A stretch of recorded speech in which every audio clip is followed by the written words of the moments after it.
All right. What's up, everybody? Welcome to the 2-4 podcast. I'm your host, Christian. And today I have a special guest.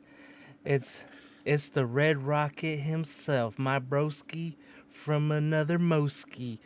This is not Dylan. This is my boy Kenneth. Say what's What's up, up, man. y'all? How's it going? It's good to be here, man. I Good. appreciate I appreciate you being on, bro. We have a lot Yeah, to talk about, man. whole But lot. before we get into anything major, I need to do my due diligence that I always mess up with. I want everybody to please like, comment, subscribe, uh, and talk to me as we're doing the live stream, and you can talk to me after the live stream too, and share it. Uh, and then the other thing I want to do before we start getting into this, I want you to know why it's a special guest, man, because I had the idea of inviting my broski because he's not I'm a Raiders fan. He's a Niners fan, Yes. Yep. and so I thought it would be fun to talk about not only our own teams with like an outside looking in kind of perspective, but also talk about other sports. So this is gonna be a special podcast. This isn't just gonna be the NFL. We're gonna be talking a little bit of the NBA. Um, and this is also a special time for people who like to watch MLB. And who else? Who knows what else we'll talk about? But we'll talk about a plethora of things. Maybe some things that don't really involve sports. Um, but yeah, man, let's get into it, dog. Your team had some breaking news. I thought it was just a rumor. I thought that they didn't need this man, but apparently they felt Yeah. otherwise. And the Niners traded for Christian McCaffrey, man. How do you feel? I feel like, first of all, I thought it was not even a rumor. I thought it was just a idea, a mock trade, basically. And the Christian McCaffrey deal is pretty big. I mean, he's a dual threat, triple threat player. We're gonna see how he adds to the offense. Having Debo, who is a dual threat as Yeah. well. It could go very well. It just adds a little bit more explosiveness. We'll see how he plays. He's also gonna be um, worked a little less, so he may stay a little bit more healthier. He's not gonna have a huge role in the offense like he did in Mm-hmm. Carolina. Not everything is going to be placed on him. So it's going to be interesting. Yeah, this is gonna be a different experience for him because he's no longer the best player on a On the team. team. Yeah.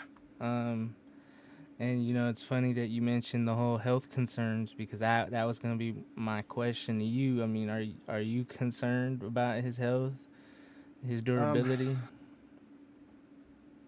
for the recent years, like I've always because I like play fantasy football a lot, and Mm-hmm. I've always stayed clear of him because I've known him to have some injury Mm-hmm. problems. Yeah. Um, so far this season, I mean, he's looked okay. He looks pretty well. Mm-hmm. Um, with just coming to us and probably gonna have a lesser workload. Um, Tyron Davis Price, he's a great running back as well. He's going to be good in there, just getting some snaps. Jeff Wilson, he'll be in there too. So he's, going to he's going to be able to stay healthy without Yeah. having the whole team on his back, basically. Yeah, man. And it's crazy. Like going back to the fact that he's not the best player on the team, but he's probably not even the second best player on the team. Yeah, So exactly. that's saying a lot. You guys are gonna Yeah. have a more potent offense. I do like this trade because of Kyle Shanahan. We talked last night, and we were talking about maybe there's gonna be too much predictability when he's out there. Yeah. But then I kind of like started reflecting on it once the trade was announced, and then I was like, "What am I doing, man? It's Kyle Shanahan. He's an offensive genius. So it might not actually be a predictable offense whatsoever. Like Hmm. you never know what how they're gonna utilize Debo. So why should we know how they're gonna utilize Christian McCaffrey? So Yeah. that it was a unexpected thing for me to see earlier today. I bet a lot of people are shocked about that. Oh Um, yeah. I was watching just like midweek like uh interviews and stuff for for player injuries and stuff like that, and it pops up on my phone. I'm like, whoa, whoa, whoa, whoa, hold the phone. I go back and it's true, and they pretty much got him for picks. I think it was like 5 picks all together. 2023 picks and one 2024 pick. I'm like, damn. yeah, dude. But it is along the line because I see where Carolina's going. Like they first started it with trading Robbie Anderson to Carolina to Cardinals, Hmm. and it looks like they are big time cleaning house and rebuilding. So Yeah, I wonder if Baker's gonna be a part of their long term like vision. Maybe that's why they're trying to acquire all this draft capital to make sure that just this year is bad, and maybe you know try and see what kind of squad they could put together with all the draft picks that they have, and yeah. go from there. Um, but overall, how do you feel about your season?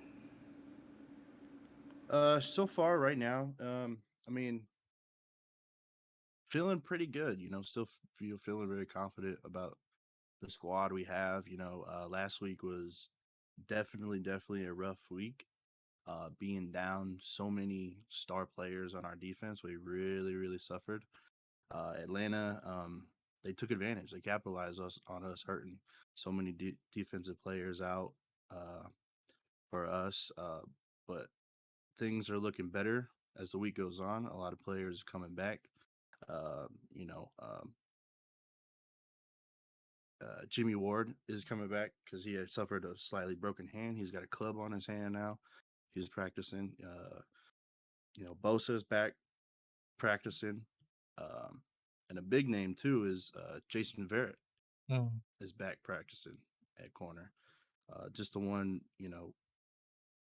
piece at corner also is did not practice was Travaris Ward. He's the one that's been out. But other than that, we're gonna have some star players back, and we're gonna look to bounce back from last week because we got ran on. We got ran on, and it really hurt. And to see that from all the previous weeks, being the number one defense in the league, it Mm. it says a lot.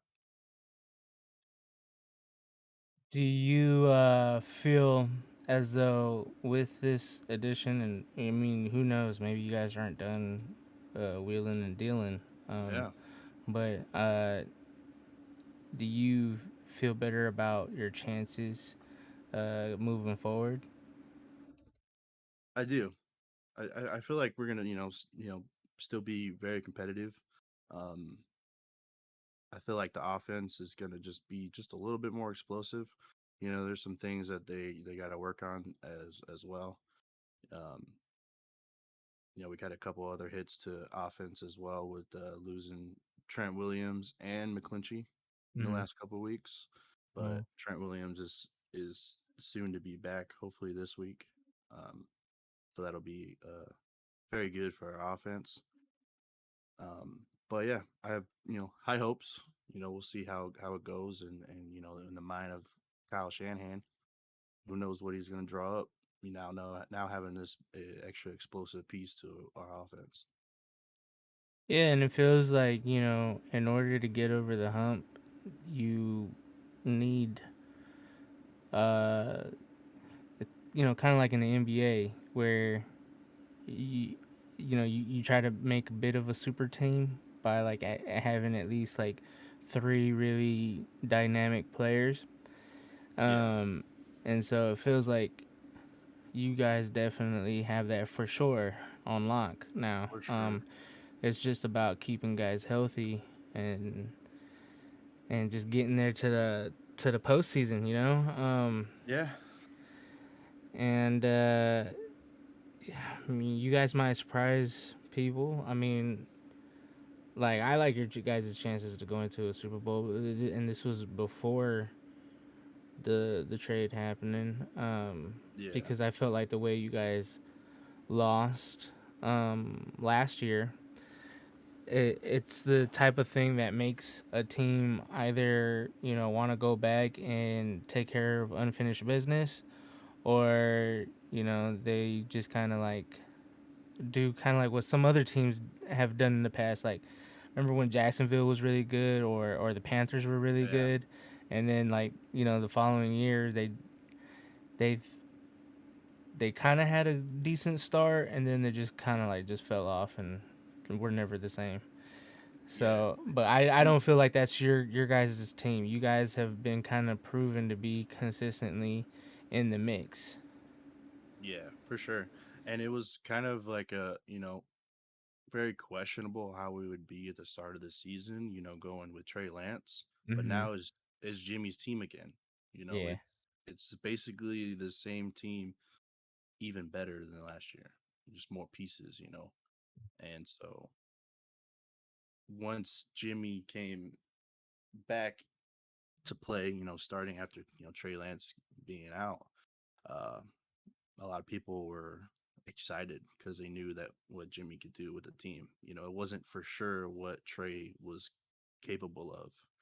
I had very high hopes for him, and but you know him breaking his ankle and stuff, it really, you know, Yeah, and it and was tough. and the chemistry is already there with Jimmy, and Yeah, the familiarity with the offense and all of that stuff. Like, there's no surprises where with Trey Lance, you guys would probably experience growing pains, and that yeah, could hinder your guys' chances. And who knows? Like, you never know if you're gonna have a blow up out of frustration because you decided to go with someone unproven versus someone on your active roster who has been proven. You know what I mean? who has proven one time got us to the Super Bowl, and then proved again we got to the championship game. Yeah. You know, so well, it's high hopes for the team. We'll Mm. see going forward. They just gotta uh, just really put it together and start stringing along some wins. Really start separating ourselves from because our division right now is really tight. We got virtually tied with all the teams right now. Mm. The Seahawks, Rams, and the Cardinals just won tonight, blowing out the Saints. So we got to start you know capitalizing on a lot of things during games and putting together some wins and to separate ourselves. Have you guys played a lot of divisional games already? Like, I So can't we played remember your guys' yeah. schedule. Yeah, we played a couple. We played the Rams already. Played the Oh yeah, Seahawks already. yeah, yeah, Um, so we have and then this coming few weeks is pretty tough for us because this next week we got hopefully we can redeem you guys the Raiders and beat the beat the Chiefs. But yeah. yeah, we get the Chiefs and then we got the Rams, Cardinals, and Seahawks or the Cardinals and then the Chargers. So Man, I I wish your guys' team some luck on that one, man. it's definitely going to be a challenge. Because It's like I feel like still it's not only just like a challenge to beat Mahomes, but it's also like I feel because they've been kind of like such a, I don't know, like they're kind of like the Warriors from the NBA Uh, in a way, you know what I mean? And so yeah, like I feel like refs um like when there's bad calls, it's in their favor, you know? And yeah. I it's, mean, we saw it, yeah. a couple weeks ago. So Yeah. But yeah, so how do you feel about the game against the Chiefs? What do you it's realistically expect to see? Because I mean, I'm sure. Wait, are you guys gonna use McCaffrey this week? Or are you guys gonna? so I was I was reading about it. Some some breaking news clips. He's getting to San Francisco either tonight or tomorrow. Mm, He's gonna be run through physical protocols and everything like that. Uh, they may try to get him suited up and playing on Sunday, but you know, it's okay if they don't. But gotcha. I would, I'd rather them not, and have him like, study playbook, whatever, just Hmm. kind of rest, for like a week, and then get back to it the next week. But they might try it, they may try, but Yeah, I and don't think he's gonna play. yeah, I don't think he's gonna play either. Just because this trade happened later in the week, you know, and Yeah.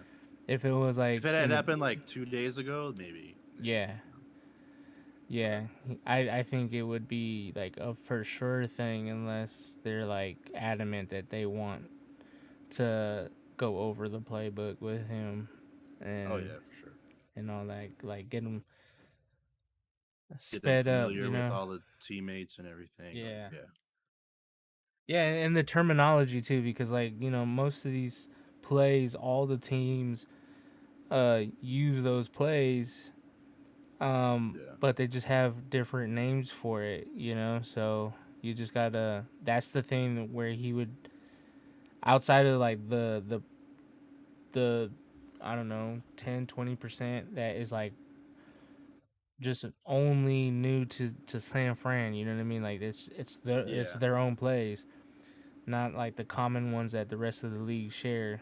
Um, yeah, outside of like trying to know those plays, it just comes down to terminology. Um, yeah. so um, But yeah, my other thoughts on this week's matchup. It's the Chiefs, man. It's they're they're momentum kings, man. yeah, They get a little bit momentum. You said it when they get the smallest, even the smallest little momentum, yeah, whether that's converting on a third down or whatever, and they run with it, and it yep, hurts teams. yeah, So like that's gonna be the biggest thing is shutting down those momentums. And I mean, I think it's gonna be a dogfight. yeah, and Kind of have you guys gotta like bad finish. blood. You guys gotta finish quarter strong because Yeah, that's the big thing. that's how you guys finish off their whatever momentum that they're feeling is if you are putting a stamp at the end of every quarter. Oh yeah, Um, yeah, and it's at your guys' field, right? yeah. We playing at home, so Okay. Yeah, we're gonna have a little bit of advantage there, but yeah. not much. Yeah. Well, I mean, I it's crazy. It's like I feel like how Arrowhead is like such a loud stadium because I will give them that. Like their fans go really nuts, and the acoustics in that stadium is just right to where it sounds extra louder. Yeah, Um, they know how to play even if it's too damn loud in the stadium. So, if you guys have like pretty much a sold out crowd with where they're all Niner fans, I don't think it's gonna affect them because No, because they're used to the noise. You know what I mean? So they yeah. they keep the calm under pressure very very well. But I will say this, like I'm still of the mindset that it's like even though you see that they're like scoring um like a lot of points and all that, like it's not the same kind of offense in my opinion when they had Tyreek. Like Yeah, there was the reason why I consider them like the Warriors of the NFL is because like there is a trust there that like if Mahomes flings it, he he knows that Tyreek is gonna be, able to. Tyreek's gonna get to it. Like he yeah, don't he could do it with his eyes closed. That was the kind of chemistry they had, and that's the thing that would piss people off because he had an accurate arm to bomb it hella far, and there was that trust factor. And so that's kind of like the Warriors. Like if you were to like kick it to Steph and he's like damn near at mid court, he'll launch that three, and you have zero problem with him launching that. You know what I mean? Because he can make yeah, that almost in his sleep. yeah, Yeah. So and that's kind of how it is with the Chiefs, man. But that was then. This team is a little different. Um, I I feel like they don't really have that same kind of deep threat that they had. Like they have some good receivers and stuff, but it's just not the same kind of dynamic, you know. And no, and even though Kelsey destroyed my team, like he didn't go off for hella yards. He just happened to be in the red zone every time. yeah. That's the big factor that they got basically is Kelsey, you know. But that's the thing is keeping him out of that red zone. Yeah, 'Cause that's where it, he's effective. That's where he shines. yeah, cause like I think the reason why like we held them to very few yards was because they didn't have that X factor in Tyreek to help with his coverage, Yeah. because now there's like so much more emphasis on covering Travis Kelsey that you don't see him getting the big yard gains like he was in the past. And I don't think that has anything to do with like age or anything. I think it's just simply Mm. that they don't have that superstar number one wide receiver. Yeah, they don't. And, their number one receiver is Juju. And he's a solid player, but he's not that he ain't Yeah. him. I mean, he's Yeah. not him. you know. But If he was, he wouldn't have left the Steelers. yeah, he wouldn't have left. He would have been there, but he's not. But it's gonna be a matchup, man. It's gonna be really good. A lot of us, a lot of my team's players come back healthy or somewhat healthy and able to play. So it's gonna be a good game. So what are your feelings for your division overall? Division overall, I mean,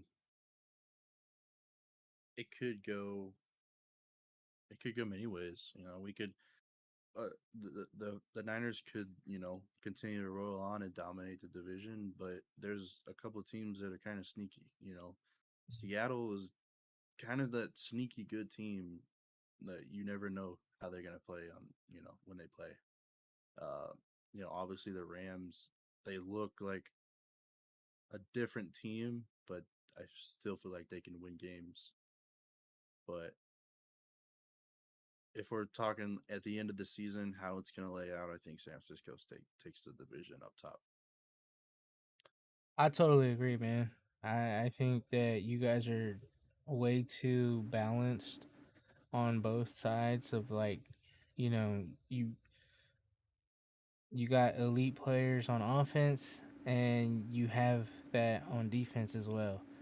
And Yeah. so, I mean, I know that like the Rams have that too, but like you said, they're kind of like not the same. And I think that it's a product of them having gone to the Super Bowl and winning it, and like you going that far, you put extra tape out for people to study you, Yeah. and yeah, dude, like, and they lost some good pieces. They don't have OBJ because of the injury, and he was gonna be a free agent, and Yeah. then um they lose Von Miller to the Bills. So A there's lot of certain things that, yeah, pieces, and a lot. One thing that they lost was their run game.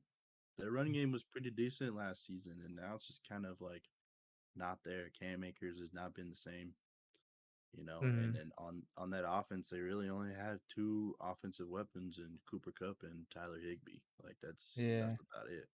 and not to mention that they're what's his name, their left tackle retired after Oh, winning the Super yeah, Bowl. that's Yeah, yeah. He's a yeah, big piece, yeah, for that, and you, I saw it. I've seen it all this season, and Matt Stafford is going down like crazy. He's not getting yeah, that protection, yeah, and and that honestly that left. it's causing him to like turn the ball over. Hmm. Yeah, when the Niners played the Rams this season, I think they got to Stafford like 8 9 times a Yeah. game, and it was total domination on both, on defense and, well, I'd say total domination, but we were definitely taking it to them. So let's talk about some of the other teams around the league, man.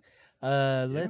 Let's talk about teams that you are keeping an eye on that you like. Ooh. Um, just like standouts or kind of those sneaky teams you're gonna think. I mean, it could be like something that stood out to you. It could be something that you're All right. like, Well, "Hey, I was sleeping on this team," and you know what I mean? I mean, we could start with the obvious team that I didn't think was gonna be doing as well as they are as the Eagles. They are completely a stud Yeah. team and a scary team to play against. I will say, Jalen Hurts is, in my opinion, the most consistent quarterback right now. He Yeah. goes out there every game and he puts up the most consistent amount of numbers, and he's very smart with the ball. And their defense does very well, and it's paying off for them. And being in the NFC, that's a team I'm watching because down the road we make the playoffs. That's a team we're gonna might have to play. Hmm. Another team too uh, is the Giants, the New York Giants, man. They may Yeah, not have the dude. best quarterback, Yeah. but let me tell you, man, Saquon Barkley is back, and he is playing like a demon, man. That team is rolling on him. And I know that the Cowboys got a a winning record right now, which is surprising because Cooper Yeah, Rush kept them afloat. Um, but people assumed that the Cowboys would be the top dogs in the division, and yeah. I don't think. I think if you were to tell somebody through 6 games that they were third in their division, you probably wouldn't believe it. No, you And wouldn't. and and then if I told you that the Eagles went undefeated and the Giants were almost undefeated, like you probably wouldn't You'd be believe like, that either. You'd be like, "What are you smoking, bro? Are you talking about exactly. you playing them on Madden and you?" Yeah. You're running the franchise? Yeah, yeah, dude. But yeah, man, some good teams in that East. For me though, bro, is I think what has surprised me is like I don't feel like there's too many teams that are like clear cut better than everybody else. Yeah, Like I'm seeing like right now on my phone, I'm looking, man, dude, so many teams are not like where they expected to be. Like, Ravens are 3-3, Bengals are 3-3. yeah. Everyone thought that Baltimore Ravens team was going to go out and ball out, like but And the Jets are 4-2. Nobody saw that's a that coming. team. That's a team Those nobody guys. saw coming because Robert Sala, he, former defensive coordinator of San Francisco, Mhm. he's out there doing his thing, man, and Yeah, that he's defense is the looking good, bro. team is looking good. They got Zach Wilson back from injury. Man, they're They a got Brees physical team, Hall. man. They They're are. they're a physical I wa- team.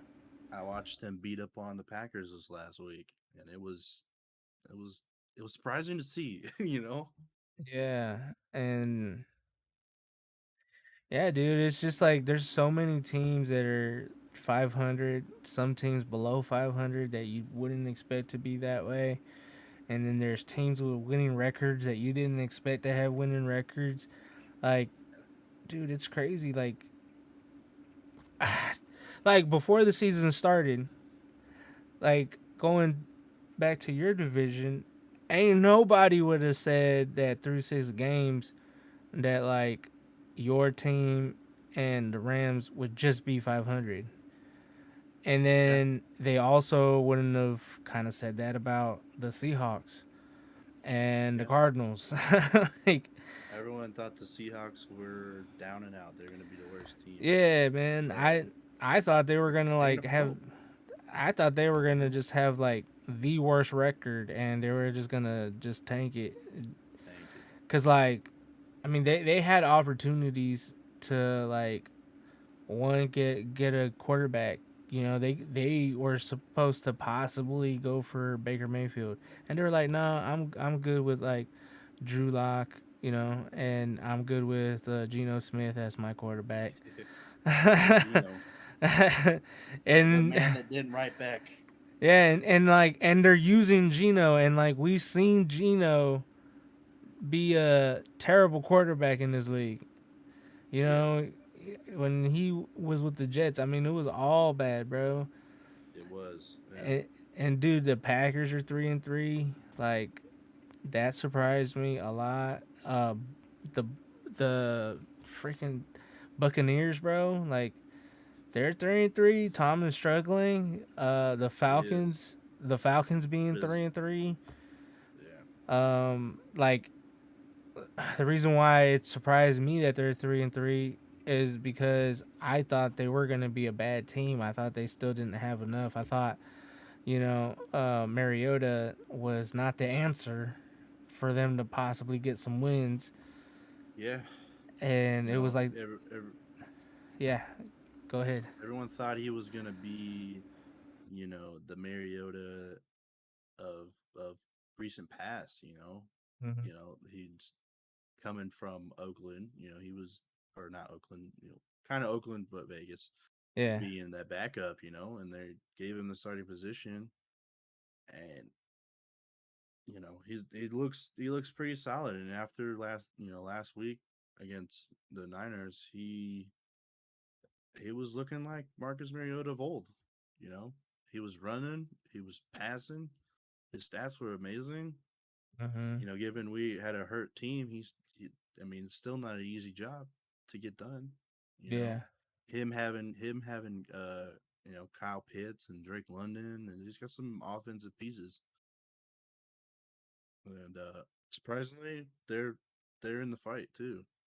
Yeah. And, like another team that was like a surprise to me was the Dolphins, and they own Oh the yeah, like they're 3-3 right now, but had Tua never had those forgot injuries, they like could have been 5-1 basically. yeah, or 4-2, but like I Yeah, feel like they would have had a winning record because they were like dominating people when Tua was in the game. So like yeah, to me, it's still that's still a positive sign because Tua's coming back Yeah, and I'm glad he is healthy. Well, he's okay, you know. yeah. And I mean, I really hope that they took their time with this because this was a big thing, controversy in the NFL. Yeah, They and let him play that second week, that week after the first when he played against the Bills. They, it was bad. But I'm glad to see he's not having major, you know, problems. yeah, and their overall schedule is not like super difficult. Like I mean, there are some difficult games in there. Like they play you guys, they play the Chargers, they play the Bills Yeah, and the Packers. And I mean, I'm not sure, about the like how good the Patriots will be that far down in the season, but they play them. And but like before those games, like there's some doable wins in there with going against the Lions, Bears, and the Browns and the Texans. yeah, So hmm those are games right there that they can like recapture their momentum, and then who knows how dangerous that would be? Because that could be a very dangerous game for you guys, because you guys are the first hard yes. team, and so if they are starting to be in a rhythm, get on Getting hot, fire, and yeah, it's like gonna be that tough. that could be a real tough game for y'all, bro. Like Yeah, that could be really really tough, and hopefully your secondary can like contain Waddle and Hill, bro, because that's a tall order that's the right there. that's the Uh, two fastest guys in the league, if you ask me. Yeah, dude, they're On the crazy same fast team, on the same and team. and and before the season started, a lot of people were doubting Tua being able to put the To throw it ball to in the these guys, guys' yeah. hands. Yeah, I remember and that.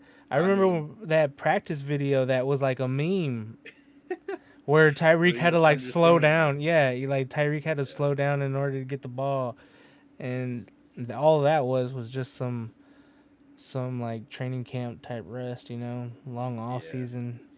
But I mean, the games that he played, man, he was doing pretty well and keeping up with those guys, and and shout out to my boy Raheem Mostert.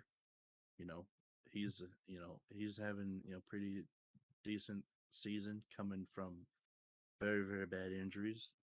You know, everyone thought he was going to be you know career ending. Uh, but he, he is a solid running back for that team, and when Tua comes back and he's ready to ready to play, some the teams that people got to watch out for because I feel like they're just going to pick up where they left off. So continuing in the subject of like surprises and all that, like, is there a player on offense or defense that like really stands out to you that you're like, dang, dude, they're doing their thing? I will say, I for like somebody who is under appreciated right now that is not in the talks of well, it's kind of in the talks, but not as much as he should be in defensive position, Yeah, and that's Max Crosby, your boy. yeah, my boy, Your boy. Like everyone Mad talks about Max, man. Bosa, everybody talks about, Yeah, Mac, Max Crosby right now is one of the leading defensive ends in stats right now. Like he is doing his thing and nobody's appreciating because the Raiders aren't winning. yeah, They're the best 1-4 team ever. ever. But that he's a dog, man. I feel like he deserves a lot more appreciation. Mm, Um, you know, he's like the number one player that is like very surprising. He's just through all the ups and downs you guys had this season. You guys are finally starting to get it all worked out, and I think that bye week for you guys was really helpful. It was at a good time. Hmm. So that way you guys can come in fresh, and I feel like you guys are going to start winning more games. Yeah. Yeah, the thing I really like about Max is,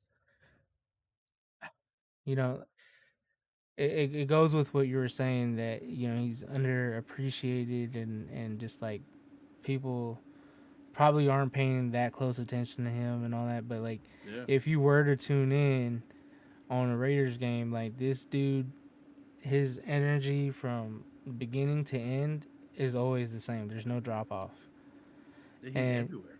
you can't On the field. there's even elite defenders that don't have that energy from beginning to end. Like they might take a play or two off, maybe more than that. But like this dude never takes any play off, and I also think it's like pretty awesome that he doesn't like chew dudes out on the front Yeah. seven to be like, bruh, it's just me out here penetrating this O line. I need y'all to step it up. He's not doing any of that. Yeah.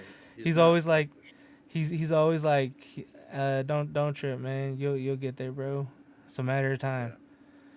Yeah. Um, And it is a matter of time for you guys. It's,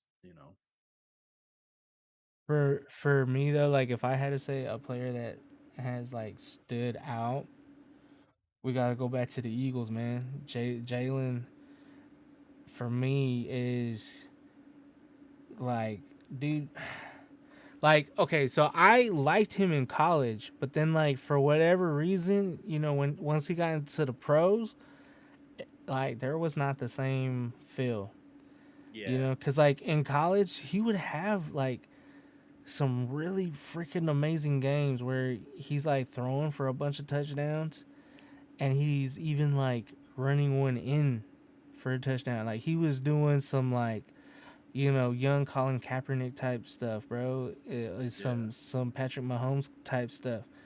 Um, what? But like maybe not throw it as far all the time, but just like be this accurate person and just be this like big time leader. Like he never felt that he was ever like out of a game kind of thing, Oh and yeah. so I think it helped that he's gotten more help on the offense so he can become that guy again because like you remember, man, a lot of people were like really down on this guy. They were like, dude, he's probably a bust if he doesn't have a good year. Yeah.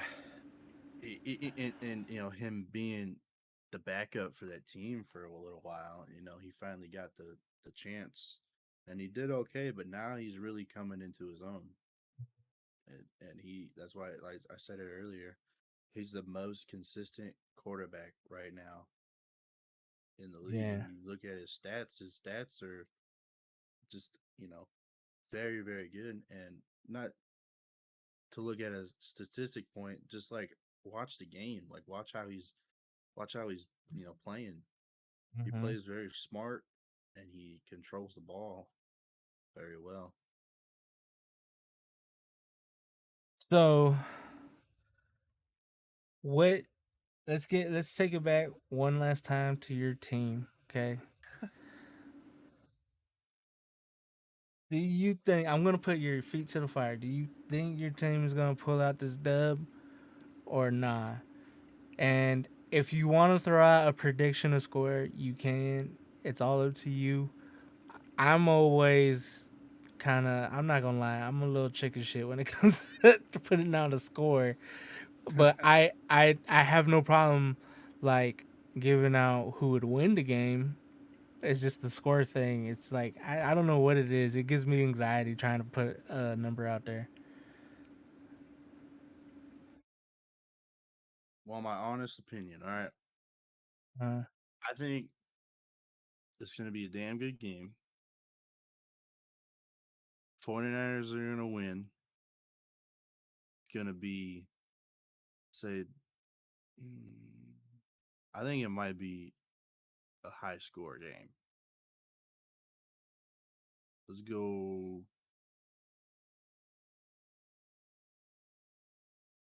24 31. 24-31. Yeah, Okay, okay, okay. I feel confident. I do. And I feel like, after losing so bad last week, they got a Yeah, mouth. So I yeah. feel like they're going to be playing with a little bit. They're going to be playing because they lost last week really bad. They're going to be playing because how they lost to the Chiefs in the Super Bowl, and Mhm. they want to continue their, good, you know, they want to continue being competitive and try to start racking up some wins so we can get somewhere. So Well, if I had to like make you a little bit nervous, because I mean, you mentioned how you guys have some bitter taste in your mouth. The Chiefs have some bitter taste in their mouth because of what happened last week, them losing to the Bills. hmm So that should make you a little extra nervous because, yeah. like, they don't want a losing streak to happen. Yeah. Um, That's why I think it's going to be a good game. I think it's gonna be a good game. If I had to say something like close to a score, I think it's gonna be similar to the game that we had against them, where it was a 1 point game. I kind of feel Yeah. like it'll be a 1 or 2 point game. I think it's gonna be a little closer, and I think it's gonna be closer to 30 points. And so, you know, uh, Yeah. I don't envy you, because you got them at a bad time. Like, but then you know what? All I say is bring it on. But yeah, Ric Flair. You remember who Ric Flair is, right? The Yeah. Nature Boy. So Yeah. he his line was, "In order to beat a man, you got to beat the man." Yeah. So you Hey. know, the Niners can look at it that way too, bro. They could be like, if we want to be top dogs in the NFL, then we got to beat the guys who have been consistently the top dogs of the NFL. And Yes. so, Got to make a statement. but you know what? You guys could have made a statement if they won that Bills game too, bro. Because like that's the other thing about the Chiefs that is annoying. That is similar to the Warriors. If they are on a winning streak, it's hard to break that winning streak. You know, Yeah. and so it puts They're a pressure either team. way.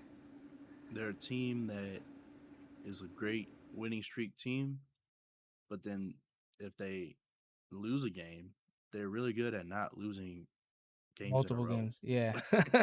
So they only drop like one and then continue to win more. Like Yeah. it's a kind of annoying. Yeah, no, it is. And that's why the Chiefs are probably the most annoying team in the NFL that people, across the league, fans across the league, because it's it's just something about that team that just gets you. I mean, And they're I think kind it of they're kind of also go has ahead. to do with Patrick Mahomes' brother, but that's just me. Yeah. But Mr. TikTok, I agree with you that their fans are one of the more annoying ones, but yeah, I don't know. I don't know if I can give them the number one spot. I would say it's Cowboy fans, because oh, every year, regardless of what their oh, record is, they always thinking they we should the be, boys. yeah, that they should be considered Super Bowl contenders every year, and for This is our whatever year. This is our for year. for whatever reason, you know what? I don't even know if like I'm sure Vegas makes a lot of money off of helping out with their delusions of like they have decent chances of being in the Super Bowl and stuff. Putting those Yeah. odds out there. I'm sure that they bamboozle a lot of Cowboy fans that are like that delusional, and Oh Vegas yeah. just profits off of it. Yeah. They give them the odds. That's what it is. They're like, your odds of winning are great. No. So before we get off the subject of the NFL, I do got to talk about my team. Let's do it. Man, Raider Nation, it sucks to hear that Nate Hobbs had to be placed on the IR. That hurts, man, because now, like, this secondary was already somewhat thin, um, and it just became that much more thinner. But I mean, they did sign somebody because of that, if I'm not mistaken. But but it's a journeyman guy. It's somebody who played his first few years as a pro in the Canadian League, bro. and then like, and then he was in the NFL, but he's technically a 9-year veteran, but having only played the last 2 years. The rest of the time Wow. he's been a bench warmer or playing in Canada. So um, I'm I'm hoping that like this isn't a problem because I actually think that our defense is pretty good. It's just that we struggle with knowing how to close out a game, and sometimes we struggle with coming with that right energy every time, and making the adjustments necessary to where like we don't give another team momentum. And Yeah. so it's just like about cleaning up the game. So I think for Raider fans, I think we're just like so concerned about losing any more games that hearing the news about Nate Hobbs like makes us very nervous about our chances. Yeah. Um, but I'm predicting a dub. They better win, bro, because I'm gonna be so heated if they come off a bye week and they don't come with that fire, bro. They got to. They I have to, feel like they man. will. I feel like they will come with that fire. I feel like watching. I actually watched a couple press conferences. Hmm. There was a couple with Derek Carr and Devontae, Uh-huh. and they're. I mean, the way they were talking, they feel they sound confident. They don't sound worried. They don't sound like anything is a problem.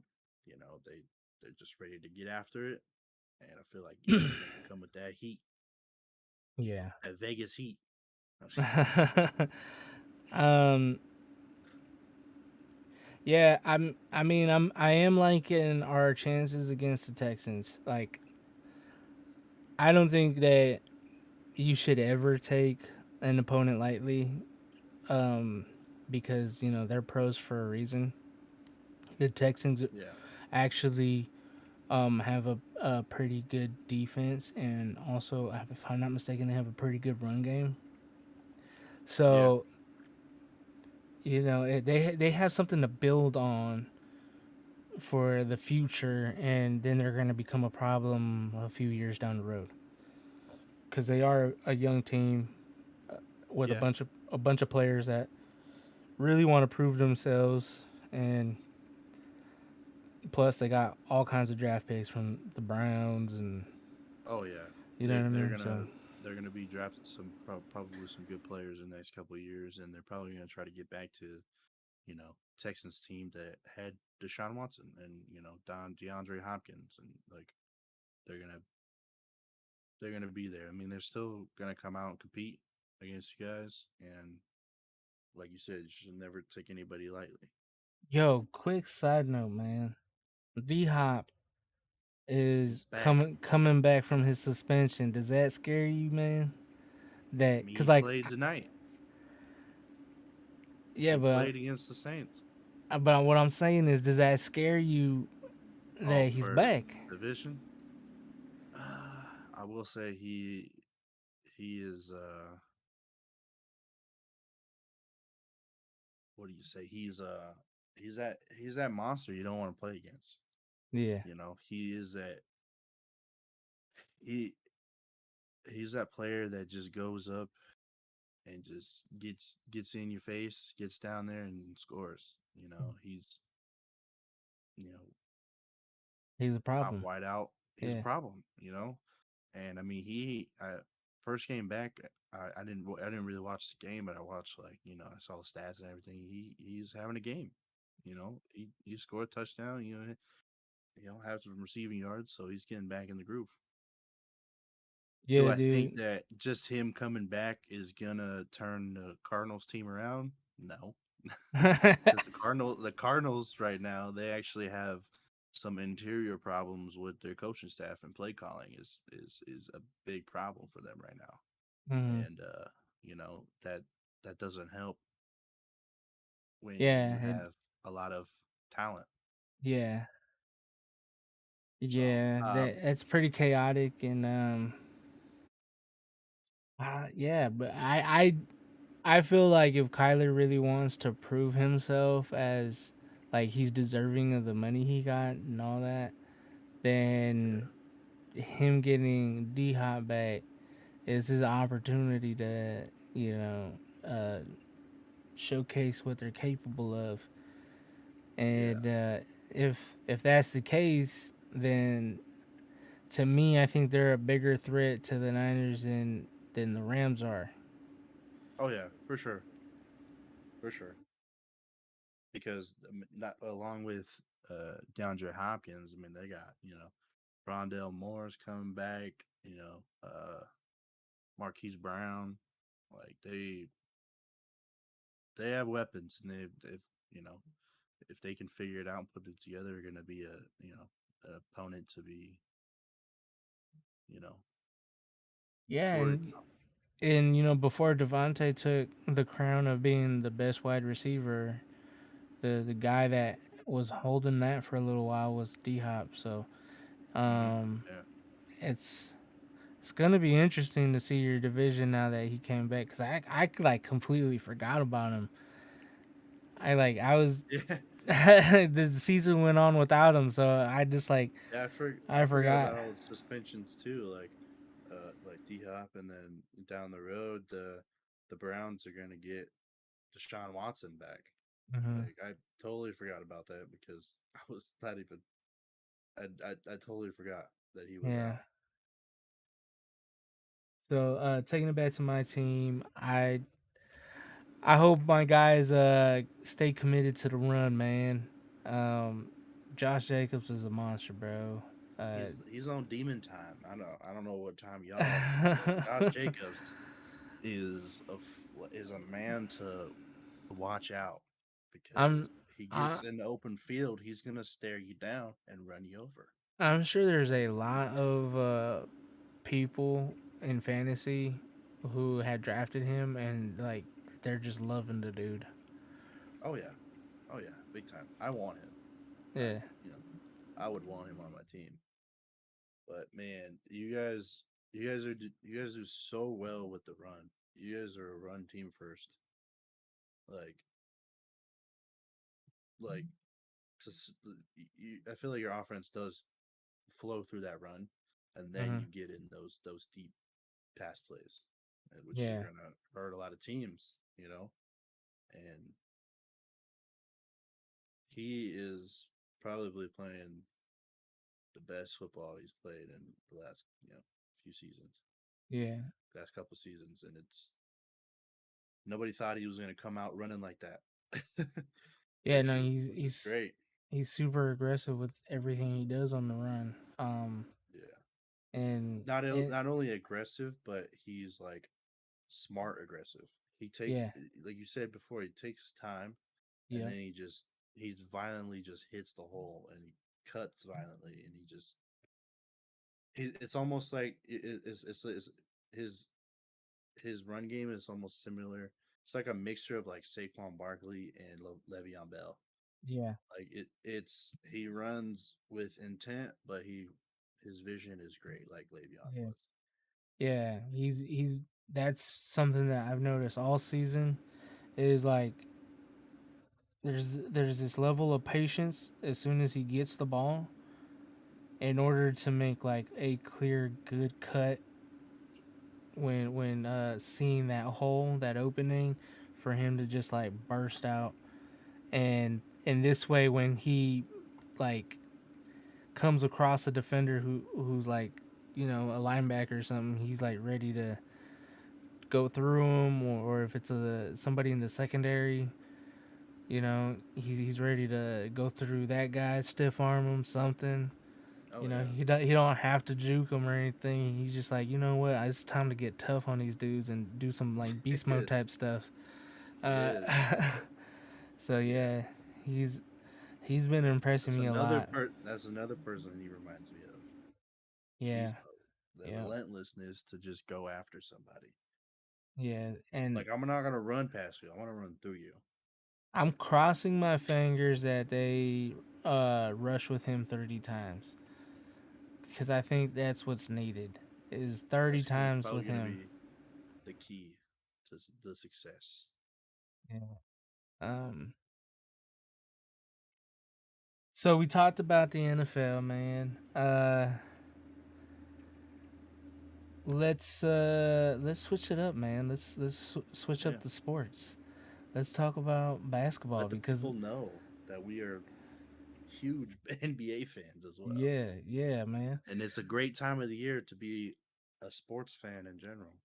Yeah, There's so because much there's going on. so much going on all at once, bro. You got football, you got baseball, you got basketball. If you're also into like UFC and boxing, I mean, they're all happening all at the same time, man. If you're a hockey fan, there's Hockey fan, just start. It's it's October's great. yeah. This is Yeah. like Christmas to a lot of people who love sports. Oh yeah. It's like every day is Christmas Day. I know. I I'm excited. Yeah. Just for all sports, really. But yeah, the So NBA NBA.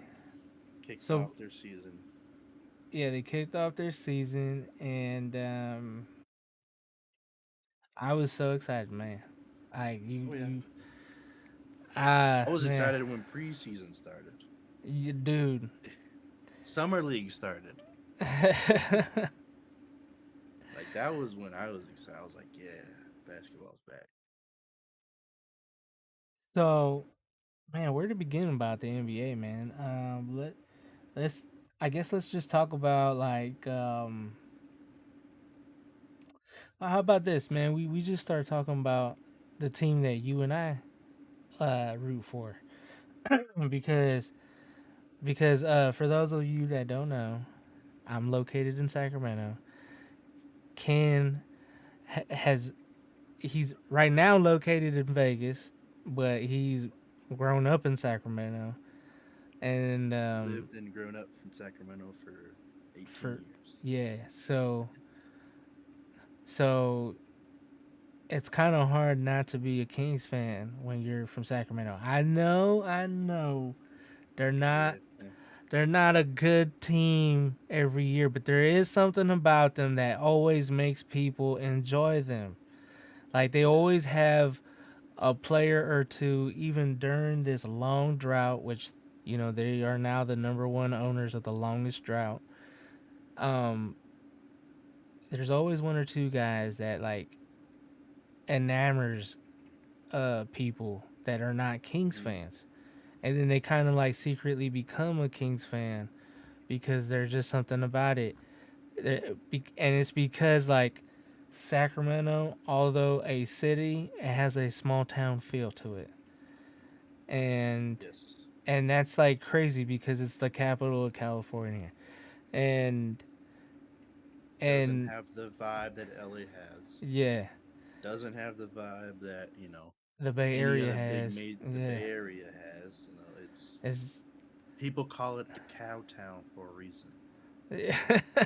and And and that's like okay. That's okay. and when you go to a game, or even just like go somewhere where the game is playing, Kings fans are like on high alert. Everybody's paying attention, and it's like a college atmosphere, but in Kings the fans pros. over the years through the drought probably the most loyal fan Yeah. Yeah. base in NBA. That was the But only way they could save their team from going to yeah, Seattle. yeah, Um, yeah. but like if you're old enough to know when the Kings were good, then you can understand how people start out as Kings fans because if you were around during that time, the kind of basketball you see from the Warriors and the kind of basketball you saw from the Suns back when they had Steve Nash, all of that originated in Sacramento first. From the greatest five that never won a championship. Yeah. and before and before them too. Yeah. That type of play that they were on a different level. And a lot of teams after, their run took note and implemented into their systems.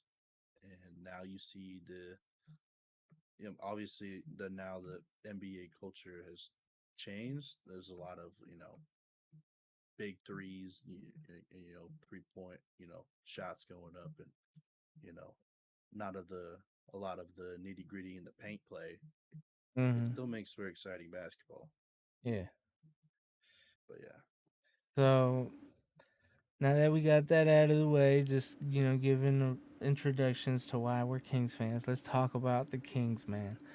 Um, oh yeah, because like before I even get into that, real quick, the reason why I call this the 2-4 podcast is not just because that number is sacred to the Raiders, but I really call it the 2-4 because I'm 24/7 about all sports. I love sports, bro. It's it's my life. So that's why it's called the 2-4 podcast. Plus, Kobe wore 2-4, and I I'm a huge Kobe fan. Even during that rivalry between the Kings, man, it hurt yeah, my soul so much that the dude had to be a Laker. But I never not appreciated his game. I was never that hater.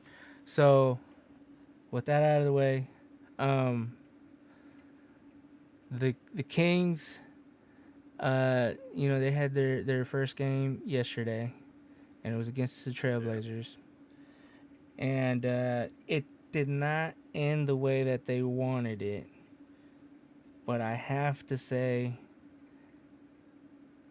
even with as many people being down about the loss, like I thought there was a ton of positives that were not there last year, Oh yeah, and for uh, sure.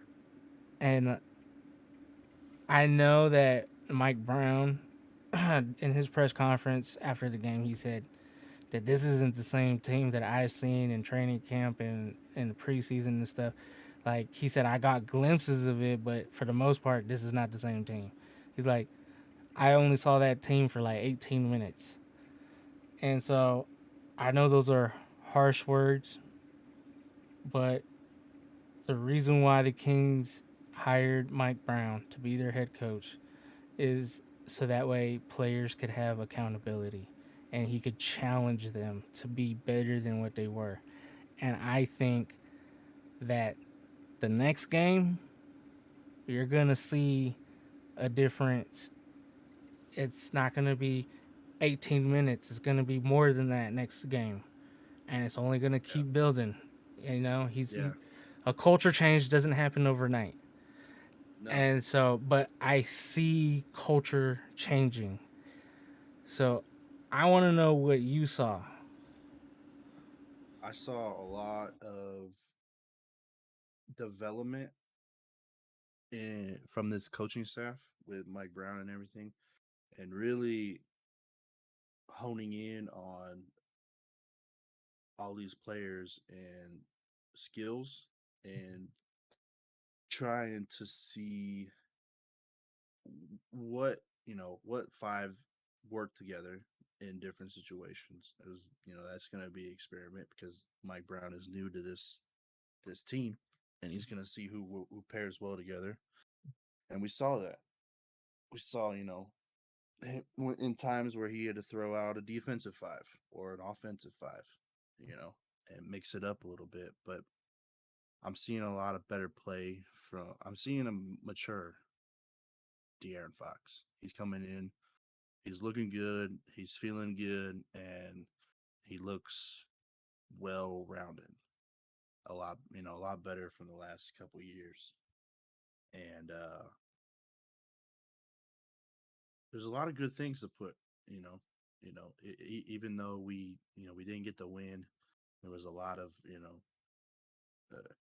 bad calls during the night, Yeah. a lot of missed calls during the night. But I'm very excited to see this team going further, and not even to mention that the Kings play without Keegan Murray, and we only lost by a few points. Yeah. Not having Keegan there, it it it really is a difference, but not much. Well, I mean, it is a huge difference, but everybody else on the team can play so well.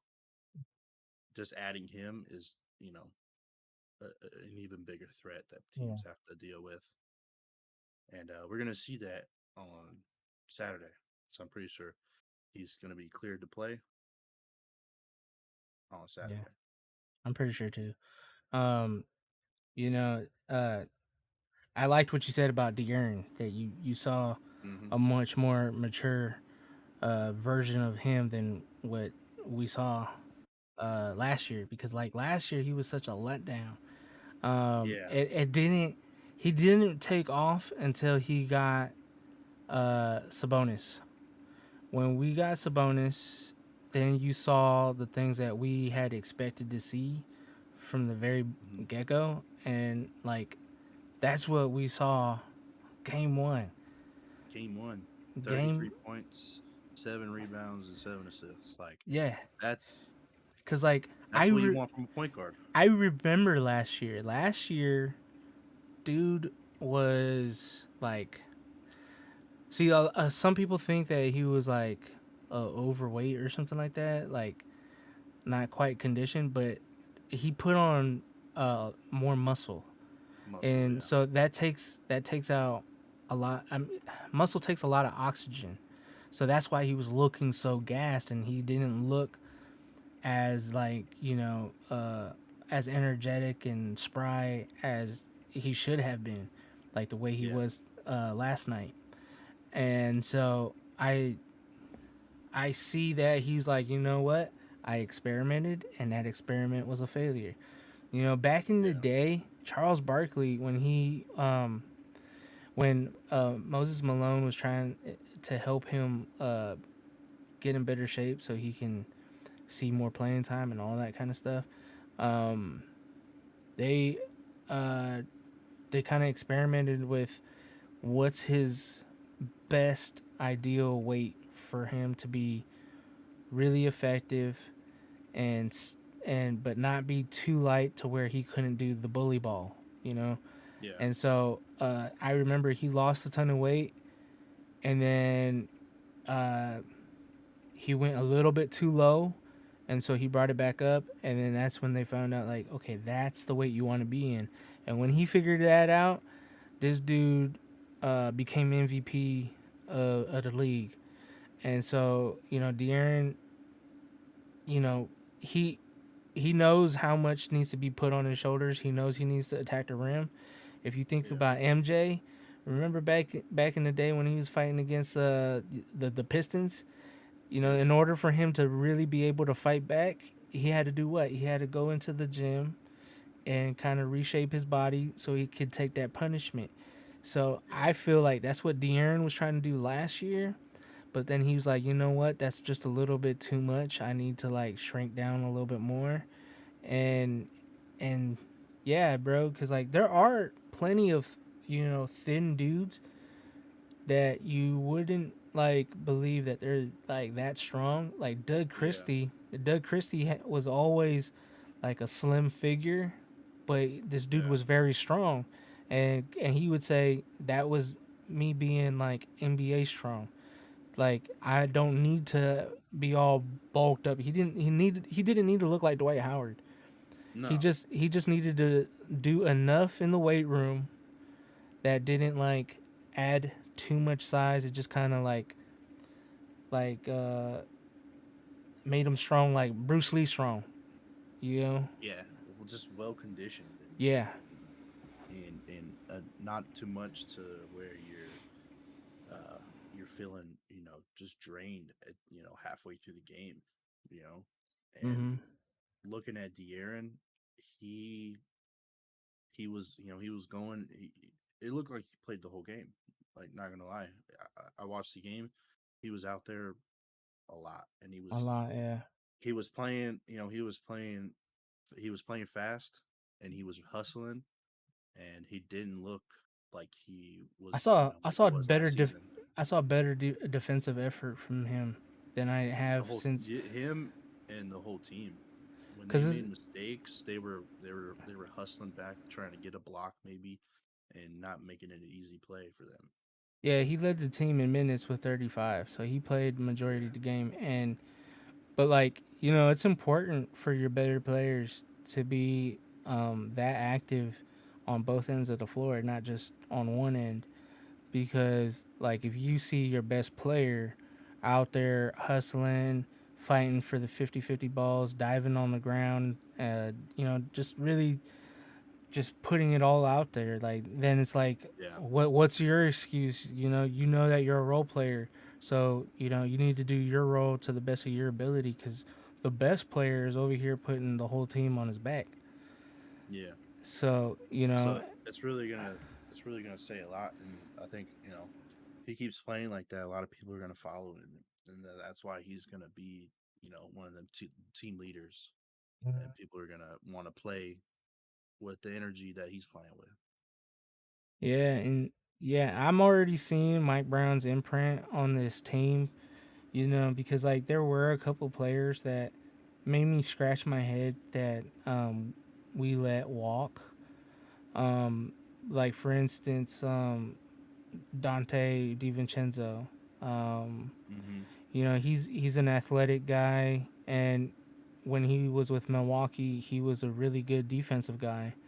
And I was like, man, that's such a head scratcher. Why are you letting him go when you're a defensive head coach? I would be like fighting to keep as many defensive guys on the squad as possible, but like I trust from being able to see some of their training camp, the preseason, and this first game out of 82 games. We got 81 more games to go.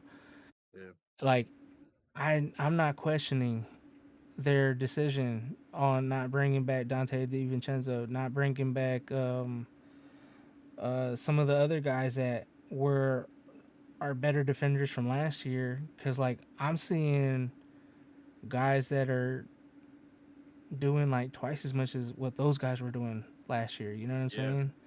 oh So yeah, like so big time. the new faces, they really impressed me.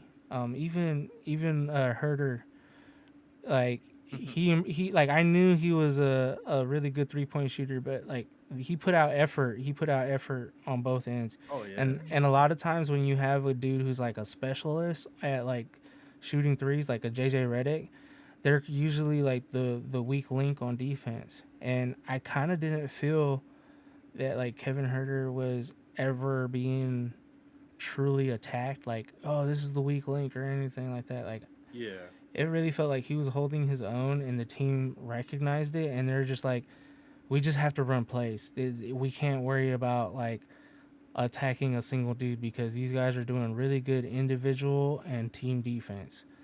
So they oh were yeah, just, I feel like the Trailblazers just beat us more so because, like you said, the refs, but also the experience that they have of playing with one another for multiple seasons. And so yeah, they can run these plays a lot better than our team, because there's quite a few new faces. So like Okapala's new, Herder's new, yep, Malik Monk is new, in a way, Trey Lyles is new, even though we traded for him last year. But it's just like this is the first time he had an off season with us. Yeah. Um, and same thing with Sabonis. Sabonis, this is the first time he had an off season with us. Yeah. Um, So so fairly new and still yeah, trying to figure things out. and then Terrence Davis was injured for the majority of the year last year, and Yeah. so, at, and then you got to It, add factor in the fact that like the players that you have had from last year from the very get go, they're also new to playing with these new guys. So there's like a lot of newness going around, and it's it yeah, we're like looking at it. It's a new team. yeah, It's a brand new squad. You know. And it like I talked about the experimentation that Mike Brown is utilizing with what five will work together and don't work together in certain situations. It's going to be interesting to see. It already was last night, you know. But I feel like the experiment, like you said, we talked about it last night. The experimentation should only last maybe a couple games, and yeah, then they'll really key in on that. It shouldn't go past like the fifth game, yeah. you know. So it's gonna be pretty exciting. I mean, to see them play, but it's not gonna be an easy task because I mean, the next few games are not gonna be easy. So, what's your prediction, as far as like what you think the win loss total will be for the entire season? uh, Win loss total. If that's too hard, then how about you tell me? Do you see them being uh one of the top 8, or do you see them being play in? Uh, I I'm hopeful for and because I always am every season. I'm always hopeful that they're gonna, especially this season, they're gonna come out way more competitive. They're gonna, they're gonna surprise a lot of teams, and I'm really hopeful that they are gonna be one of them top competitive 8 teams. But realistically, I think they could, be a play-in team, which Yeah. is very very hopeful because um, I see a lot of good, and a lot more, you know, uh, just exciting play that this team is gonna bring, and like we always say, you know, oh, this is the year we break. But honestly, I really think like they could be the year to capitalize on making the playoffs, like real deal.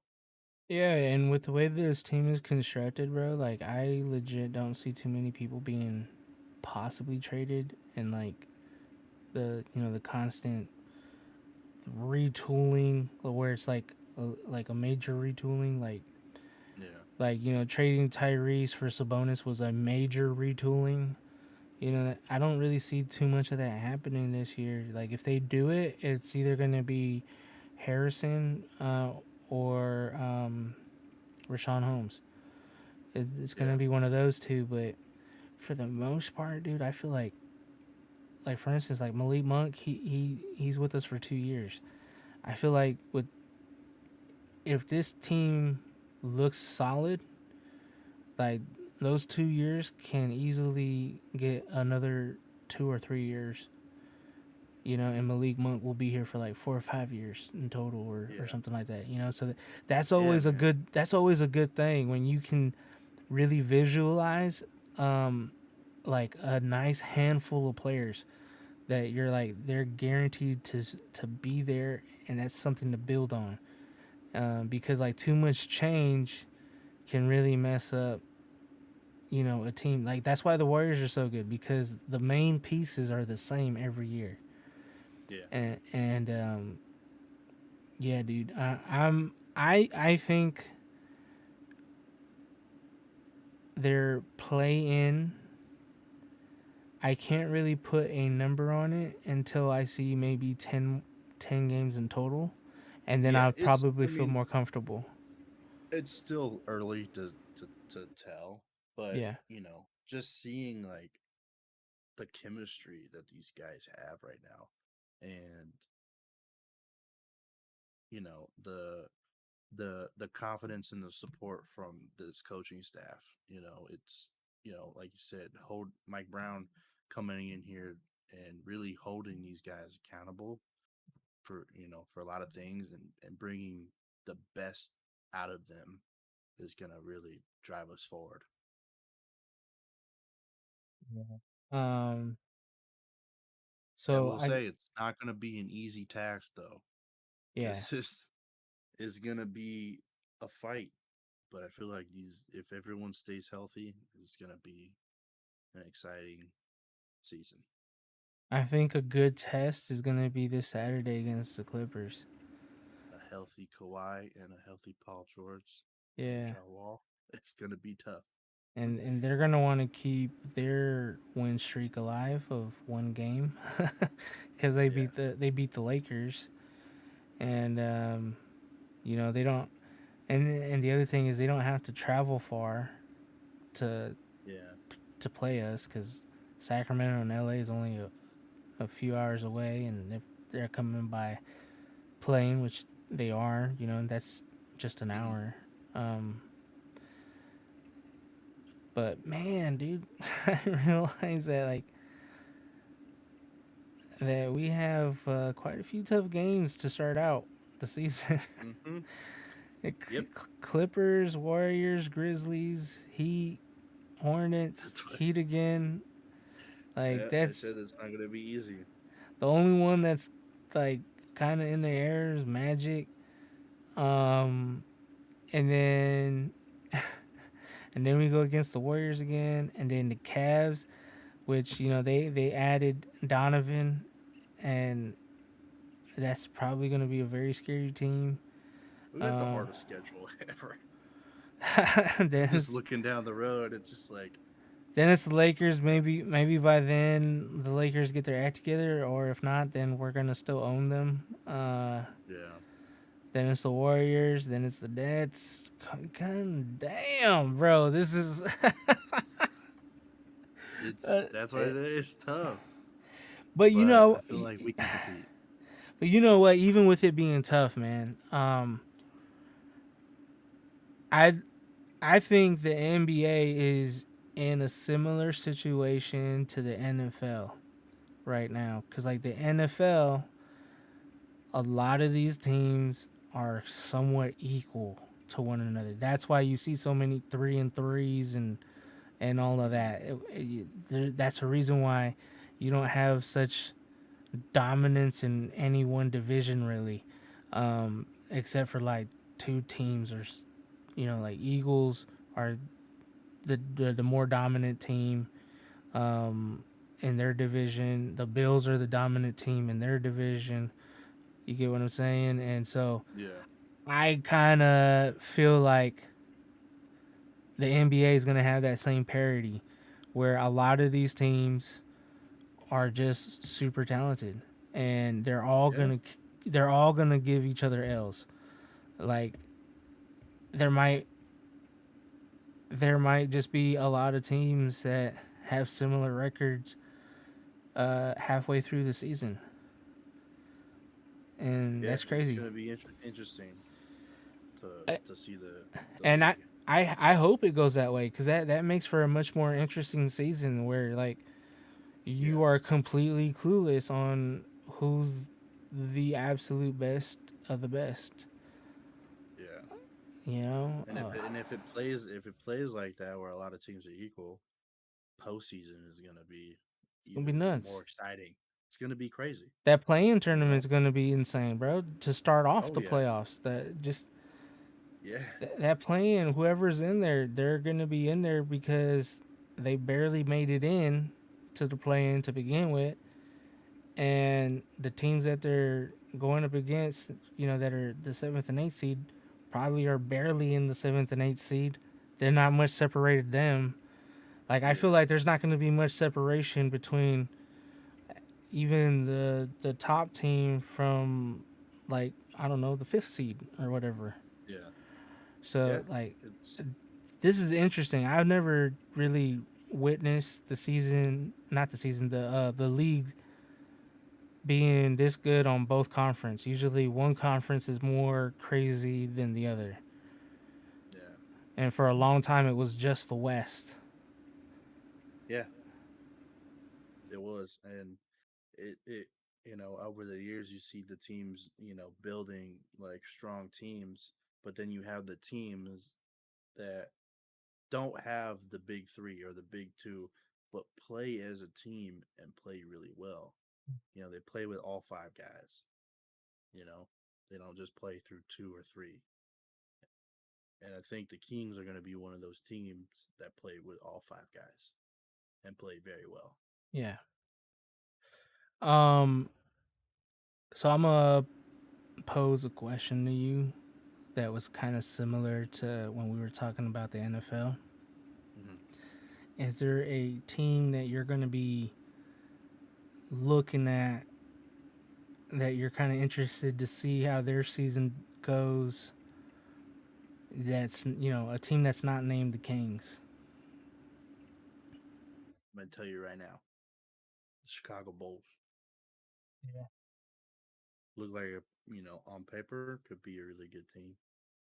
Lonzo being healthy again. Yeah, Um, Lonzo. and what's his name? The dude that he also got injured. Alex Caruso. Caruso, yeah, Caruso. And then, it they look like they could be a really good team. A team that could give people some fits. And it's always good. It's always cool just to see the Bulls, competitive again because I mean it's the Bulls. The Yeah. history with that team is iconic. You know, but yeah, that's one team. There's probably a couple, but I'm slipping my mind right now. But there's a couple more. But yeah, for me, that probably like the one team that could stand out. For me, bro, I'm so interested in seeing uh New Orleans cuz like Zion is healthy. Um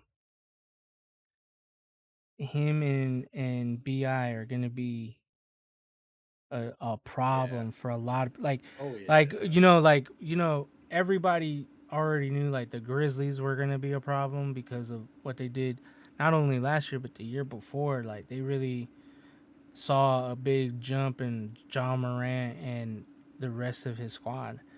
But Yeah. what about a New Orleans team that has a healthy Zion who looks a little bit more, slimmer and stuff, man? Like, to me, dude, they could be maybe a third seed. Maybe. I don't They know. could be. Yeah. Yeah, they could. Another team that is that I'm interested to see play is the team that recently just acquired Donovan Mitchell. It's the Cleveland Cavaliers. So Yeah, I'm dude. interested to see how they play because you know you and I have all throughout the years have always liked Donovan Mitchell's game. So they got so they got Kevin Love, you got Jared Allen. They got some good players. You're forgetting uh, a really important player on their team. Right now his name is escaping me. Give me a second so I can remember. I'm looking at Lopez? no, not Lopez. No. uh Garland, bro. Uh, oh, yeah. Darius Garland. Yeah. Like he's so dang good, bro. Like Oh so yeah. good. And like him and Donovan, that's a nasty 1-2 punch, bro. and Yeah. like they're not like huge like as far as like height, Yeah. but you know, back in the day, the old school Pistons, they had Isaiah Thomas and Joe Dumars, and they were a lethal 1-2 combination. So this is like the modern day era of that, to me, in my Yeah. opinion. And you brought up Jared Allen, like that dude is super good at being in the pick and roll, blocking Yeah. shots. He's usually Oh, one of the he's block a great leaders. block. Yeah. Gobbling up rebounds. Like this dude's so good, and I'm gonna keep it out east for another team that I want to keep my eye on, and that's the Hawks. Mm. Because they made that trade with the Spurs too, bro. And so you got um what's his nuts? Trey Young Trae Young. and why can't I remember people's names right now? This is my problem with having lack of sleep. Trey Young. Damn, I'm so bad. DeJounte Murray. De- Jonathan Murray, and they got John Collins, John Bogdan Collins, Bogdanovich. Bodan Like, Bogdanovich, bro. yeah, But they they're just gonna be crazy good, bro. mm-hmm. Crazy good. like like like you said, there's gonna be teams across the board that are gonna be surprising and be in the mix, where it's not just a few teams in each conference that are rising above. You know. Um, a team that I'm interested in seeing, but not because I have like great hopes for them, is just more so me wondering what the hell is gonna go on with their season. Is the Lakers for me? Like, That's probably like number one. What everyone else is thinking too. yeah, like it's such a interesting story to like keep an eye on, like to know Yeah. how things are gonna work out with Russ. Him coming off the bench, is that gonna be a problem? Is this too much uh, for Darvin Ham to deal with because the front office refuses to trade Russ because that would also require packaging their first round draft picks in the future where they know they're probably going to be really bad Yeah. for a couple seasons. And like I understand it, like they don't want to because they know that like they did pick a they did grab a LeBron who when he's done, he's done. There's no like sign and trade. He's Mm. he's like the only way that there could be a sign and trade is like if this dude is really that damn healthy, so he can like be on the same team as his son if his son gets drafted into the NBA. Because he did say that when that day happens, he's gonna play with his son. Yeah. So I mean, it's looking pretty soon. You know. Next year or two that he's gonna, you know, either if he comes out of if he goes in young, he'll, we'll yeah, see. it's just an interesting storyline. Like when you're the Lakers, you're Hmm. you're in a franchise where um, a championship is always expected of you, and I feel like a lot of Laker fans uh, are like done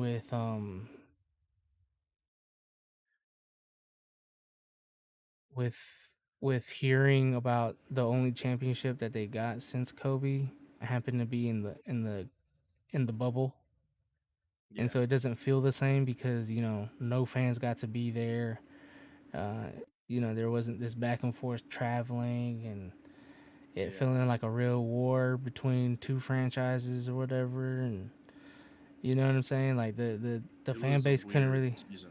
Yeah, dude, it was during the pandemic. Plus, there was like a lot of protesting going on at that time. I'm not sure. Like there was a lot of hip hip hoorays going on in Laker Nation. Yeah. So they are probably like, I need a real championship. But you know, if they did have one, they would still be impatient because like they expect rings. That Oh yeah. they have 17 banners for a reason. So they it's if they don't have a championship, it was a bad year for them. So that's like I said, that's an interesting storyline to me. An interesting storyline to me as well is the Warriors. That situation with Draymond Green and Jordan Yeah. Poole. And oh yeah. Like I feel like Yeah. if they That's I feel like if they don't have a good year, Draymond might be out. oh for sure. For sure. You know, and so we'll see how it plays out, and whether they're gonna be the Warriors of old, and just be leading the conference, or if this little thing between them is gonna affect the team, Mm-hmm.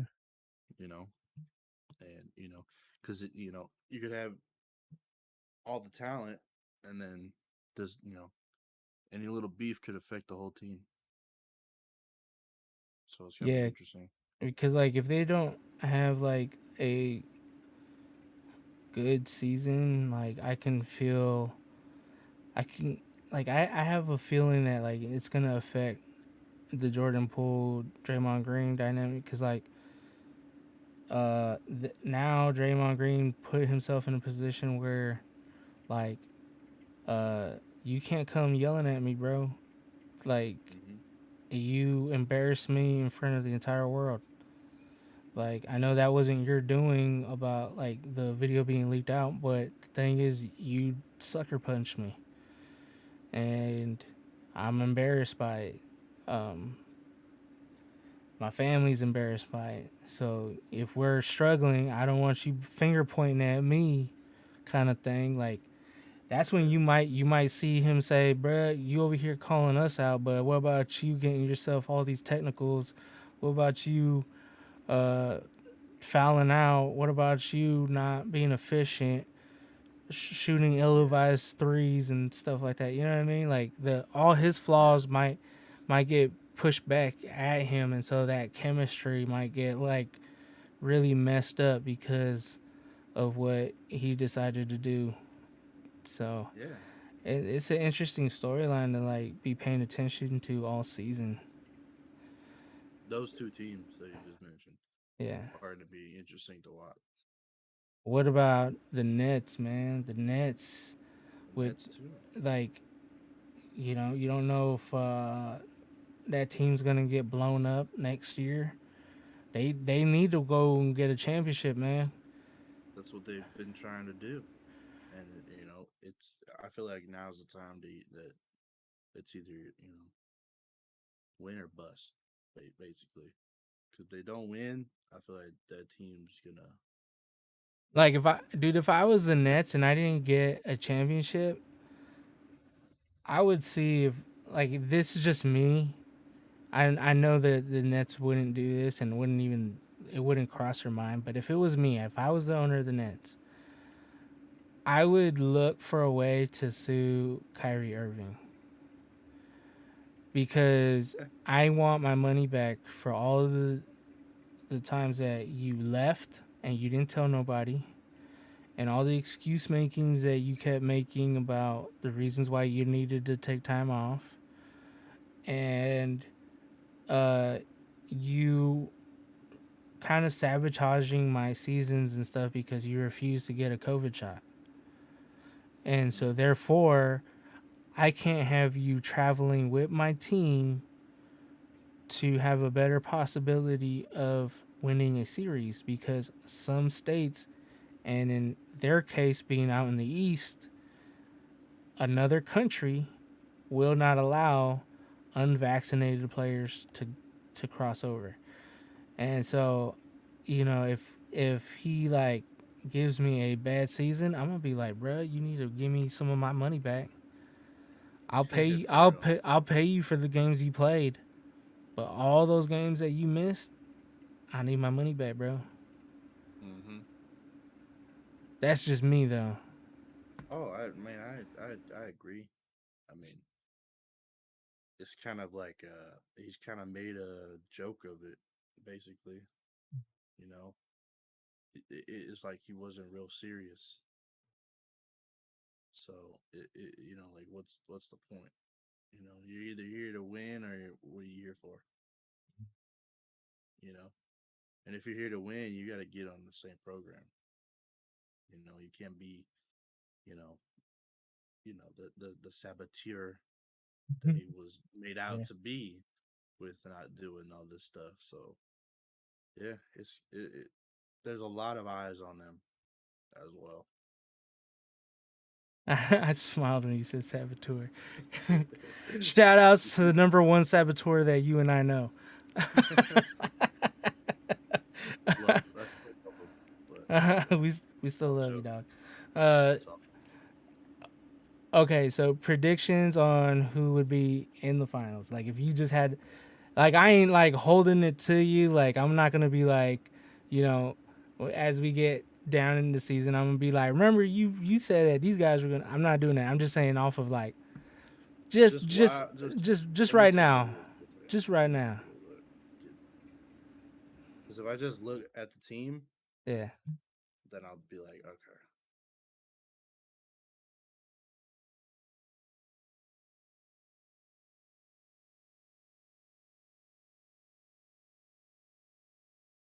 So let's start with the Eastern Conference. Let me just say here in the finals. mm,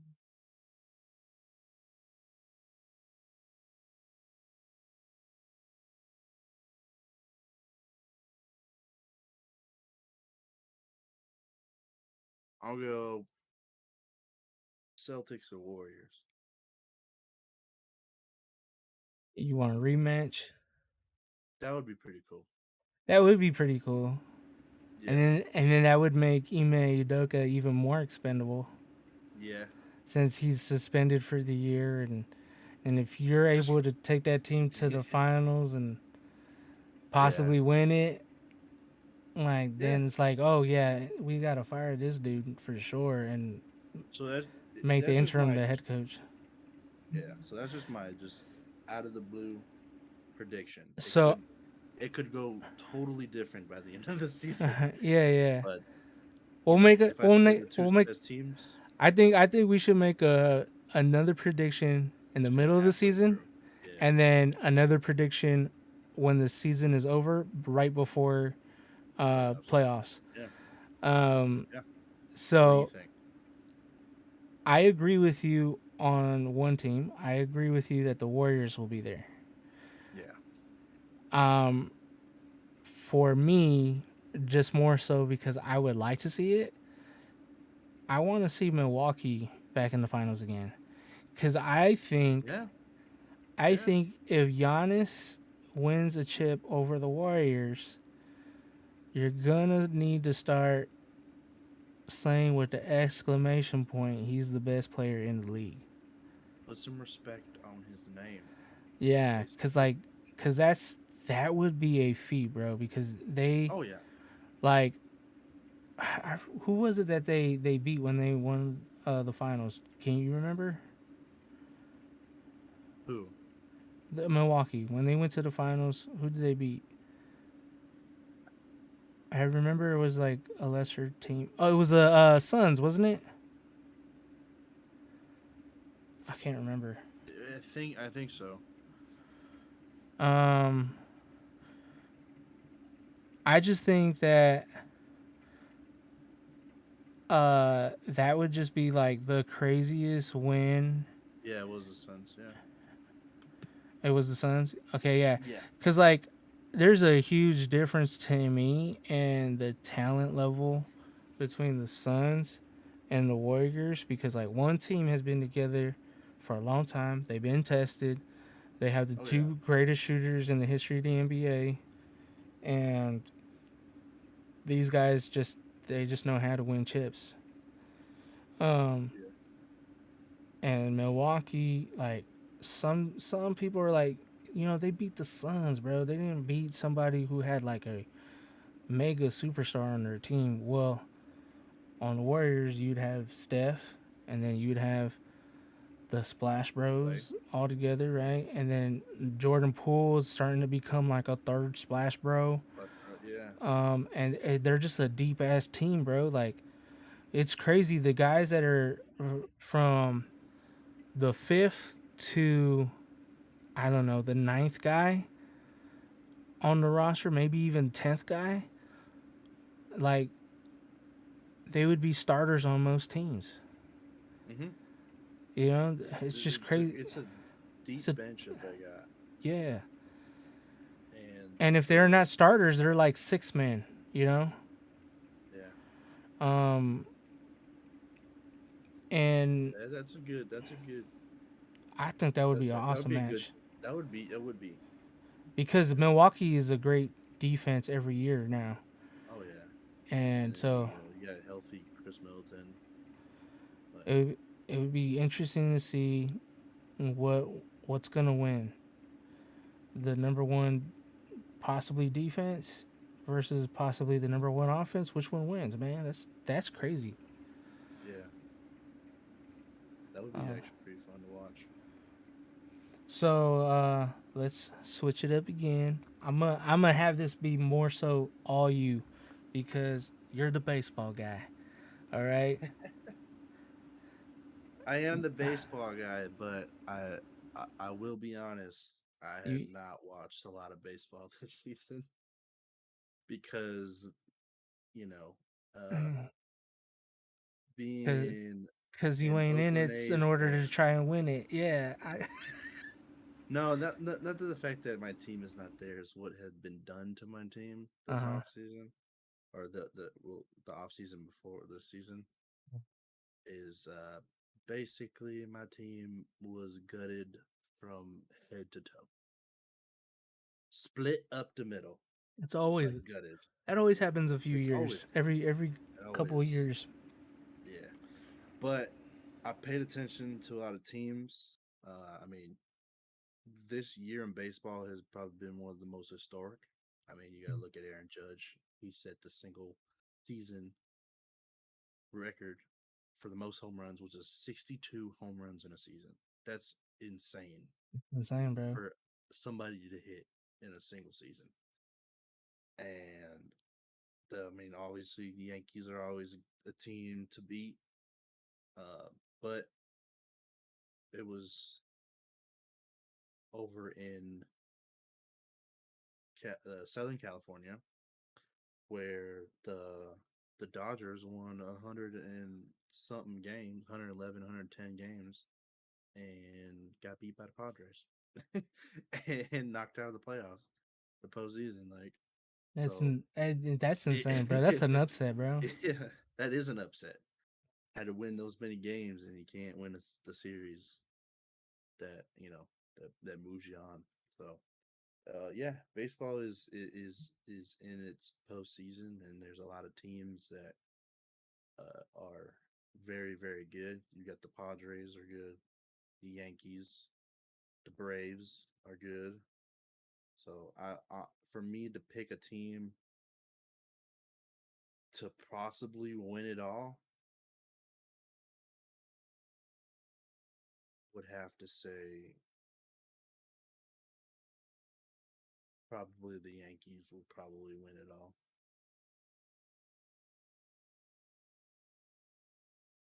Yeah, I wouldn't disagree there. Yeah, I wouldn't disagree But there, yeah, like bro. I said, I hadn't been really into the season only as of recently just paying attention, just because I think there's a lot of people that are like that though, bro. So I don't think you need to feel Yeah. bad about that. Like for me, the older I got, the less I started watching baseball like during the regular season, Yeah. and I would watch primarily playoff games. And because like there's something really exciting about playoff baseball versus regular season. I mean, that's always like that for most sports, but Yeah. like I don't know, there's just something that's like a little bit of your seat when it comes to baseball, and I think it's probably because it's a little bit slower paced game, and you know the margin of error is you have to have very little of that in order to win a Yeah. game. Um, Oh, I made a yeah, mistake when I said I mentioned the Braves. I was thinking of the Astros. last series. No, the Oh, last series that they had played. They're playing Philly, but Philly beat the Braves. yeah. So the championship series are down to the Yankees and the Astros, and then Uh, the Padres and the Phillies. So it's gonna be pretty interesting because I mean the Astros are like always is a team to beat, but I think the Yankees are gonna come back and win that series. But the one team I'm kind of rooting for is the Phillies. Excuse me, the Phillies, because they they are the underdog of the postseason. Basically, they got Bryce Harper, they got a bunch of key players on that team, and they are finally putting it all together. And so it's gonna be I would like to see the Phillies go against the Yankees, be East Coast World Series. yeah, that would be a pretty good thing to see. Like it's always really nice whenever you do have an underdog win it all. Like those are those are like the best like documentaries to watch. Yeah, You know, yeah. it's just those Cinderella stories, bro. It's crazy. Hmm. Um, but yeah, that's something to keep an eye on, and let's see if your prediction comes true, bro. I hope so. That'd be a pretty good game series to watch. But So yeah, is there anything else you want to talk about? Anything, man? uh, not much else. I mean, we covered a lot, from our own teams to the league, NFL league to NBA. Mm.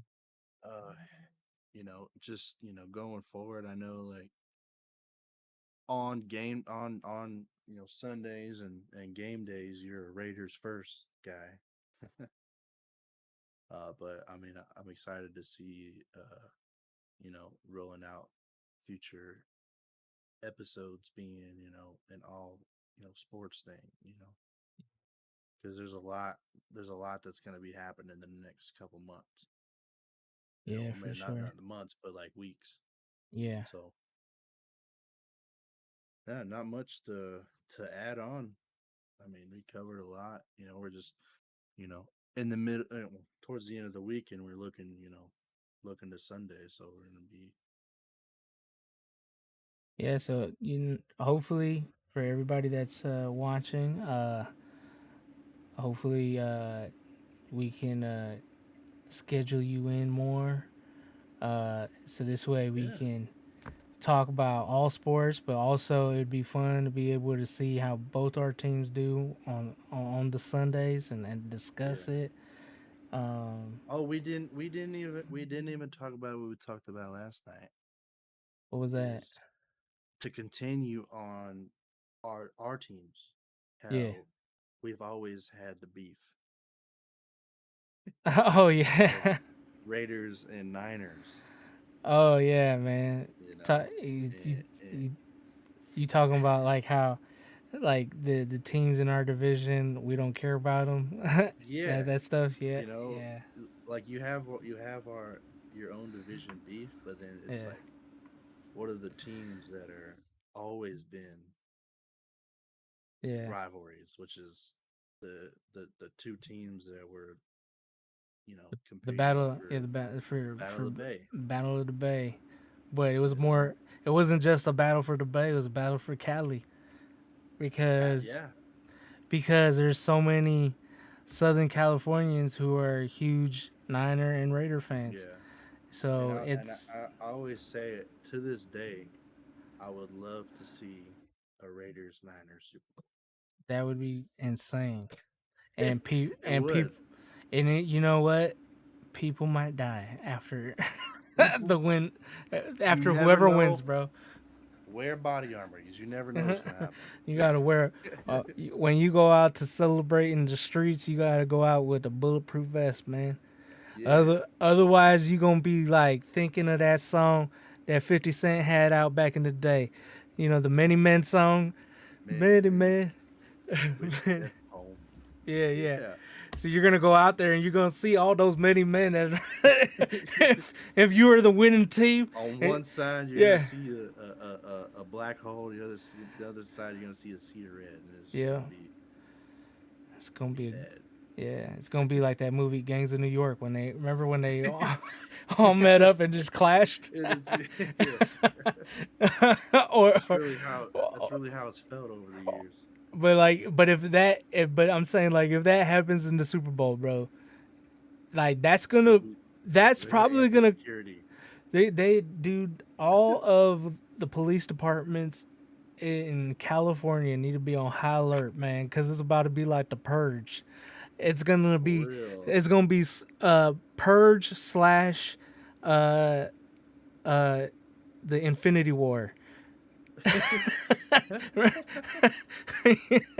The winning team is gonna do the circle thing and have all kinds of people coming out, Yeah. and then From the woodwork. the losing team is gonna be on the Thanos squad. Oh man. That would yeah. And then you're gonna hear Warren G yell out, "Regulators!" Yeah, man. That would be a sight to see. Man, I would love to see that, man. But yeah, so for everybody watching, Ken's gonna be continuing on as a guest. Don't think that the big homie Dylan ain't gonna be a part of this. This is we're adding content. That's what we're doing, man. We Yeah. leave no man behind. That's our Yeah, broski.